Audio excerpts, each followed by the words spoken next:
আজ বাংলা নববর্ষ 1432 বঙ্গাব্দ।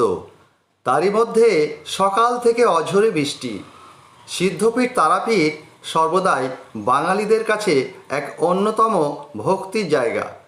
আর বাংলা নববর্ষ অথবা ইংরেজি নববর্ষ মায়ের পুজো দিয়ে বছর শুরু করেন সকলে।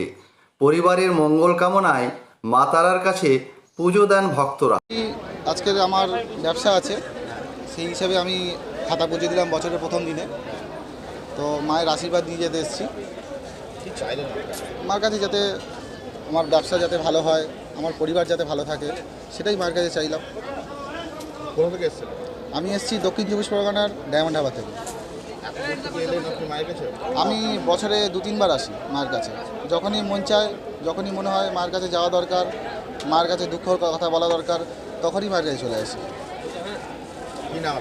আমার নাম সৌরভ পুরকাইত।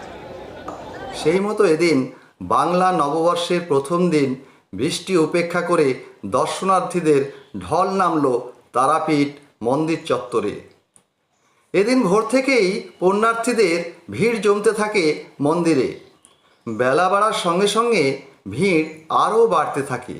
ভিড় সামাল দিতে অতিরিক্ত পুলিশ মোতায়েন করা হয় এদিন। সোমবার মধ্যরাত থেকেই তারাপীঠ মন্দিরের পুজো দেওয়ার জন্য মন্দির চত্বরে ভিড় জমতে থাকে পুণ্যার্থীদের। রাজ্য তো বটেই, ভিন রাজ্য থেকেও বহু মানুষ এসেছেন পুণ্য অর্জনের আশায়। আজকে বাংলা বৎসরের শুভ নববর্ষ 1432 সাল।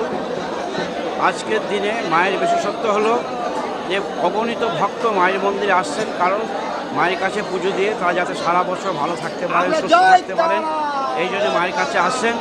হাজার হাজার লোক দর্শনার্থী এসেছেন, প্রত্যেকে যাতে পুজো দিতে পারে সুস্থভাবে, তার জন্য আমরা মন্দির তরফ থেকে আয়োজন করেছি বিশেষ বিশেষ লাইনের।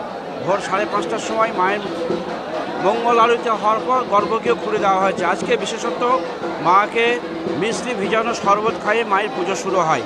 এই পুজো চলবে দুপুর 12টা পর্যন্ত। 12টার পরে মায়ের অন্নভোগ। আজ অন্নভোগে বিশেষত অনেক কিছুই আছে এবং প্রত্যেক ভক্ত যাতে একটু করে মায়ের প্রসাদ হাতে পান, তার জন্য আমরা মন্দির কমিটি থেকে আয়োজন করেছি এবং এই প্রসাদ অগণিত ভক্ত আজকে মায়ের মন্দির থেকে পাবেন। সন্ধ্যাবেলায় সন্ধ্যা আরতি। এই যে ভক্তরা আজকে মায়ের মন্দিরে মায়ের চরণ স্পর্শ করে মা তারাকে মালা পরিয়ে অঞ্জলি দিয়ে যে আনন্দ উপভোগ করছেন এবং সকলেই জয়তারা জয়তারা ধ্বনিতে আজ যেন তারাপীঠ মায়ের মন্দির মুখরিত হয়েছে। এবং কিছু ব্যবসাদার যারা আছেন তারা খাতা পুজো, গণেশ পুজো, সেই রীতিনীতি তারাপীঠ মন্দিরে চলে আসছে।